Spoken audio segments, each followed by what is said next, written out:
Hey Waffle Gang, I do hope you're well. My name is Mark and today we're checking out some more Reddit stories, and if you do love a Reddit story, why not consider hitting a like, subscribe, maybe that notification bell too, and let's crack on with today's first story. Much love guys. Now today's first story comes from Kiss the Werewolf, who says, "Am I the arsehole for saying I'd cheat on my wife for more money and a better job? Please excuse any poor grammar. English is my first language. I just don't like it." Fair enough. I, 23 female, and my girlfriend, 21 female, recently went to a family's house for an early Thanksgiving. My family are all amazing cooks and like to assign other people with stuff to bring. I, being a horrid cook, was assigned board games and paper plates. This was my first time being told to bring something, and the first time girlfriend would be meeting my parents, so I decided to go all out. Me and my girlfriend went out to a local game store and bought a few things. Here's the important bit. I got the Game of Life. Call me nerdy, but I like the game so much because I roleplay and act as my character in-game. My family likes to join in too sometimes. It escalates into full-blown improv with a board game. However, I failed to tell girlfriend that I would be acting. That was definitely my bad. The evening was going great. I was introducing girlfriend to my family and they really seemed to like her. Then we busted out the games. We first played Monopoly, which I was also role-playing with my brother, 28 male. Then we played Life. I was a struggling French man who abandoned college to pursue his dreams. My brother was now my sister who went to college and hated me. My aunts and my brother's wife, BW, were a gang, and girlfriend was just soaking it all in. At some point, brother's wife started to harass me because I married a pink peg.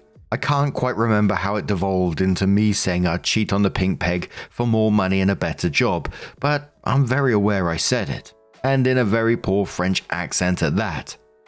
I didn't think much of it, given that brother's wife was saying worse things about a blue peg, but on the drive home, girlfriend absolutely blew up on me. Not just loud stern talking too bad, but I had to pull over in a gas station parking lot because I couldn't focus bad. Girlfriend was mad because if I could do that to a pink peg, then what would I do to her for a better life? She also thought the French accent was offensive. My family is fully French and so am I, so that really confused me. Maybe it was offensive because it was bad. Since we were already at the gas station, I offered to go inside and grab her some snacks, but she denied and said she would come inside with me. I hoped we could talk it out while we shopped, but instead every time I would pick something up, girlfriend asked if I would cheat on her for said item. We got home and she's been giving me the silent treatment ever since. This is the first time she's ever acted like this towards me. I asked some of our friends about it and have got mixed opinions. Am I in the wrong here? Any advice on how to get her to talk to me again? For me reading this, I absolutely love the idea of role-playing in a game like that and getting involved, and I think that's awesome. I'd be fully invested in that, I gotta tell you. But clearly your girlfriend has some major insecurity and control issues going on. The fact that she can't distinguish between you playing a character in a game of life and is questioning your values over it is concerning. Followed by a little bit of manipulation with the silent treatment. And also, let's not forget the meltdown where you had to actually pull over to a gas station because you couldn't concentrate. She was going on so much. Yeah. Unique Aberration says, maybe you should have explained beforehand, but it's literally a fucking plastic peg. I would cheat on it too. And I'm asexual. Not the arsehole. Ghost says, I hate cheaters, but for the game, I would too. It's not reality. For the game, I would put a pink peg in and I'm straight because it's a game and doesn't reflect reality. What's Paul playing says, yeah, this feels like a mountain of insecurities wrapped up in a person. Someone who could do with a good long bout of therapy and self-examination. Asriel Wood says, your girlfriend's a fucking moron who either cannot separate fact from fiction or is looking for a fight. She's going to do this again, and she's going to do it a lot. Do you want this? Because it's unlikely you can change her. I'd dump her. She sounds toxic as hell and dumb as a brick. How long until she does this in front of your family? No girl is worth that stress. And one more comment from Neither Entrance who says, for real, bad relationship compatibility. OP, you want to play board games and have fun acting. Girlfriend can't handle separating board game play from reality. I was willing to give girlfriend a chance if it was a reality-based questions game. But you were playing life. Pegs in a car. I put my real-life children, ages 6 and 7 at the time, into medical debt. Go to college, become a doctor, destroy lives. My actual children were more mature than your girlfriend. That's embarrassing. Better to find someone who vibes with you than fights with you over a simple board game. And before we go into the update, what would you roleplay as in the game of life? I'm really curious. Randomly, my roleplay character that popped into my head would be some the New York style gangsters that you see in the movies. Where they go, hey! Usually called like Big Frank or Big Tony or something like that. But gets very emotional about everything he bumps into. Like he gets a new family, but with a gangster talk kind of ways. All about family, Vin Diesel style. Don't ask me why my head went down that road. But anyway, 6 weeks later, OP comes in with an update and says, hello, I posted here around Thanksgiving about a situation between me and my girlfriend. Thank you guys for the advice. It helped me have an important talk that girlfriend and I needed to have. Here's a super quick rundown of the original post. I, 23 female, and my girlfriend, 21 female, went to my family's house for an early Thanksgiving. Her and I brought the game of life instead of a dish, and the game ended up with me and my family acting as our game characters. In character, I said I'd cheat on the pink peg I married for more money and a better job. On the way home, girlfriend started screaming at me for what I said, and then gave me the silent treatment. Am I the arsehole? A few days after the original post, I asked girlfriend to sit down on the couch with me and discuss the situation. It was like talking to a rock. She just sat there with her arms crossed as I talked how much I disliked the silent treatment. I ended it with saying, if refusing to talk to me is the only way you'll face problems, then it may be best if we break up. That caught her attention because she started screaming at me again about how breaking up over something so little was immature, and that I was blowing this entire thing out of proportion. The entire argument ended with her storming out of our house and screaming that we were over. That happened at the beginning of this month. And I wasn't going to update, but something happened last night that made me post this. She hadn't moved her stuff out and asked me to come over while I was gone to collect it. I told her she could come over that evening. When I returned home, multiple of my things, books, clothes, hair products, jewelry, and dishes were gone, including my cat and none of his stuff. I'm so stressed. He's an F1 Savannah cat. I just googled that cat. Google it if you're able to. It looks like a bloody leopard. And Google says they can be worth between $1,000 up to $20,000, with the F1 being at the higher end. Holy moly. OP continues, and since she's staying at a friend's apartment, I know he has no space and zero enrichment. I'm thankful that he had tear the place to shreds, but they don't have the means to take care of him and he may be in danger. If you have any advice on how I get my cat back, I would greatly appreciate it. I'm devastated that I may spend New Year's without him. I'm trying to imagine a situation where someone took Poppy, and I think there'd be only two options for me. And first, well, the second option may come first, but first, what you should do is call the police, tell them the situation, get your cat back ASAP. But second, and more likely would happen straight away, is I'd be through that door and getting the cat back immediately. Or Poppy in my scenario, and I'm sure many people would be doing the same with their pets as well. But Midi Reader says, police non-emergency line. Dave says, call the police, have proof of ownership of the cat ready for them, and ask for an escort to collect your property. Just in case you didn't learn the lesson, never allow someone into your dwelling while you're not there. I do love the word dwelling. I gotta use that more often in conversation. Anyway, what do you guys make of this situation? Like I said before, I've got two questions for you on this one. Who would your character be in the game of life? And what would you do about OP's situation? How would you deal with it? Let us know your thoughts down in the comments below. And let's move on to another story. Now, our next story comes from the Coworker Stories subreddit from AJ, who says, Coworker appears to be using my traumatic emergency to undermine me at work. I've 29 female officially had it, and I'm commencing a campaign of relatively benign psychological warfare against one of my co-workers. I call him Dan.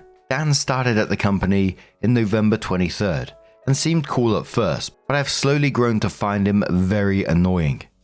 There are too many examples to get into, but I will describe him as an entitled, impertinent sourpuss with a nicotine addiction and a self-professed problem with following the rules.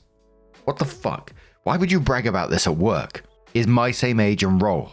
For the record, I also arguably have a nicotine addiction, but I don't make it obvious in my fucking place of work. So, a few days ago, I regrettably had a horrifying emergency on my way into work.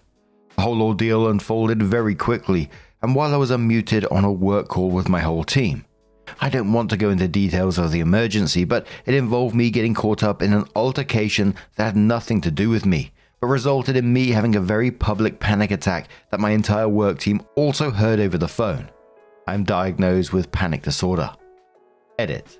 I'm not supposed to discuss the details of this situation, as it's an open case with local law enforcement. On my way to work, I was arrested, and I was held in jail for 36 hours. I had a panic attack while being arrested, and then 5 more while I was in jail because I was denied access to my prescribed medications. You can pass your judgment on whether I deserved it, but you don't fucking know me. My other co-workers, my family, my friends, and the larger local community, not the cops, have been extremely supportive. Think what you want, but fuck the police, and I will probably never be able to trust them again. I was indisposed, edit, in jail, for a couple of days after the emergency. And once I was able to return, my work computer was still in my office building, which I ultimately never reached, so I couldn't do any actual work beyond sending emails and messages off my phone. Almost all of my co-workers, who I've worked with for about 7 years now at this company, were incredibly supportive, sent me kind messages, and were generally concerned for my well-being. Haven't directly heard me go through this ordeal in real time, and I still feel mortified, so the support really means the world. A few co-workers even contacted every single person I had scheduled meetings with to let them know I had an emergency. They seamlessly picked up my critical work tasks and offered to drop off my computer at home for me. I mean, these people rock, and that's why I've been at the company for 7 years. Dan, however, has appeared to have seized upon this opportunity, my traumatic emergency, to highlight my shortcomings. In the immediate aftermath of the emergency, when my co-workers were exchanging messages of support and concern about me, Dan sent no such messages, and he didn't ask how he could support. Instead, he inserted an absolutely useless recommendation into the team group chat about how I could have avoided this emergency in the first place. He immediately tried to turn my trauma into a learning moment, as if it was so obvious that this would have happened to me because of the choices I made leading up to it. Very, she was asking for it in that dress, if you ask me. Gross. Then I am finally recuperated enough, edit, out of jail, to look at my phone a couple of days after the emergency. I get a message from a PM that I work with, asking me about the status of a report that I had put Dan in charge of. The PM tells me that they spoke with Dan yesterday, and that Dan said the report was in my court.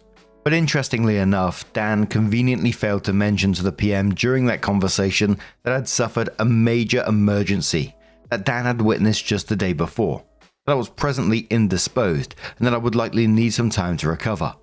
Not to mention, Dan had never communicated to me prior to the emergency that the report was ready for me to review. He kept saying he had one more task to complete, so fuck him.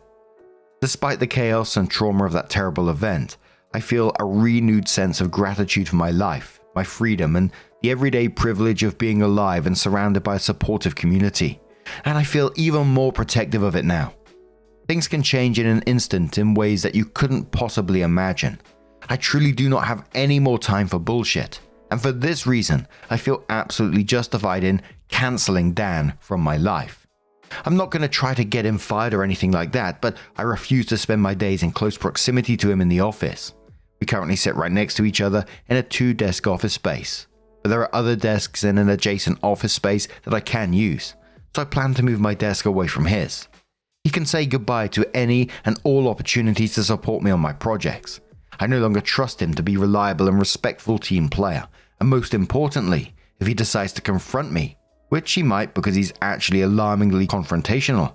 I will calmly explain to him that I find his professionalism and working style to be unaligned with what I'm looking for on my projects and in my career. He'll have to find someone else to work with. Good luck, you piece of shit. That's all. Thanks for listening. So some of the comments on this one said, Dave CG says, fuck it, sink him. Communicate to the PM his messages about one more task to complete and express your surprise that he didn't mention this when the PM asked him about it, especially with his awareness that you'd be unavailable for several days. Then disengage from him in the workplace. Opie says, this is precisely the plan. Thank you for your support. Pleasant Mouse says, crucify him the first chance you get. Throw him under the bus every chance you have. Shine a light on his mistakes, failures, shortcomings, and make him look as bad as he tried to make you look. Good luck, and I hope you're doing better now. Opie says, absolutely diabolical. I love it. Thank you. I am feeling much better. A few more tough days ahead, I'm afraid, but I'm taking it day by day. Mountain Girl says, you're an inspiration. I'm sending grandma hugs your way. Opie says, thank you so much. And Mountain Girl replies saying, you're very welcome. I'm so sorry you had to go through such a traumatic event. And honestly, as a mother of 3 daughters, I'm so incredibly impressed with how you're handling all of this. Well done. Opie responded saying, oh my god, I'm an oldest sister of 3 daughters. I was almost like, wait, mum? My mum isn't a grandma quite yet. Soon though. Mounting a reply saying, I'm not actually a grandmother either. My daughters are more than old enough, but I have 2 of them that are like no way at all. And my oldest is like maybe in the next couple of years. So I always say, I'll send your grandma hugs because I'm old enough to be one. But I honestly could care less if I ever become. Not because it makes me feel old or anything. But I absolutely don't want my kids to think somehow my life revolves around them or what they do with their lives or me being a grandma. If they want kids, I want them to have them. If they don't, I couldn't care less. Which I must admit seems so shocking to ladies my age. Because when I tell them this, they look at me like, how can you say that? I just have a great time with my daughters. I think they are funny and smart and intelligent. They're amazing people in their own right. I just love spending time with them. Opie says, you sound just like my mum. Thanks for your words of encouragement. Then Opie goes on to clarify about what got her arrested. They said, it definitely wasn't an accident, but I was in the wrong place at the wrong time. I was profiled as someone the police wanted to target, and they targeted me without bothering to check themselves. And quote saying, having spent 36 hours in jail, talking with multiple other women, you would be surprised at how many are there that haven't any idea why. And it's not because they're on drugs. And then says, since you asked, I was trying to help someone and was mistakenly and forcibly arrested by the police while they're raiding a protest that I was not taking part in. The protest was right outside my office building, which I was trying to get to. I was thrown in jail for 36 hours, which is why I was indisposed. I wasn't given access to my prescribed medication, and in addition to the panic attack I suffered during the arrest, I had about 5 more over the next 12 hours, all while being totally ignored and laughed at by officers who were supposed to keep me safe. By the time I got out of jail, I was a zombie, and I couldn't even spell my own name. Also, my job does involve manual labor. I work on construction sites, install wells, and perform sampling.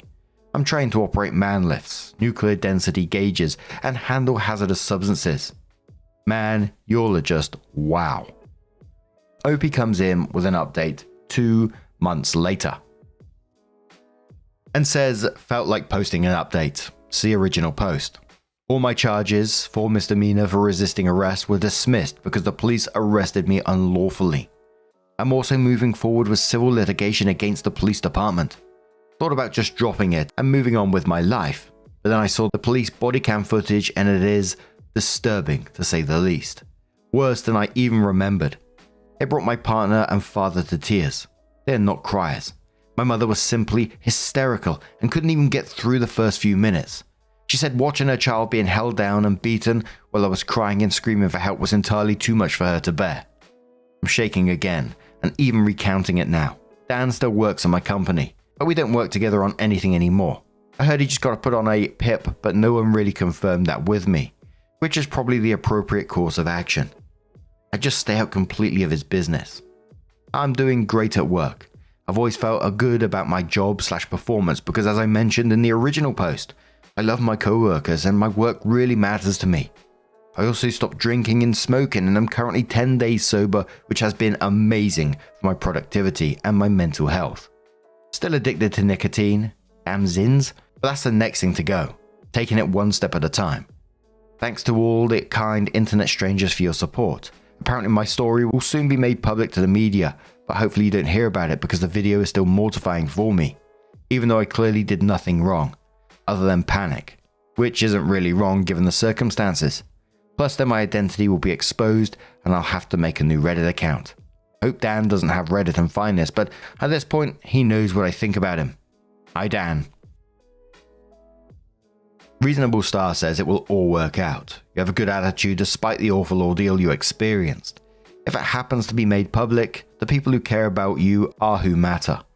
Great for you for quitting drinking and smoking. That's amazing. Keep on one step at a time, one day at a time. Take care. We're pulling for you.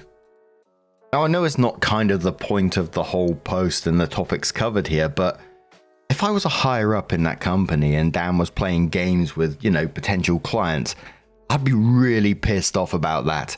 It just sounds like a fast track way to lose clients. But what do you guys make of this situation? Let us know your thoughts down in the comments below. And just a huge thank you from the bottom of my heart for getting involved in today's stories. Your love, your support, your time, it always means the absolute world to me. So thank you so much for being involved. And hopefully I'll see you in the next one. Take care and much love.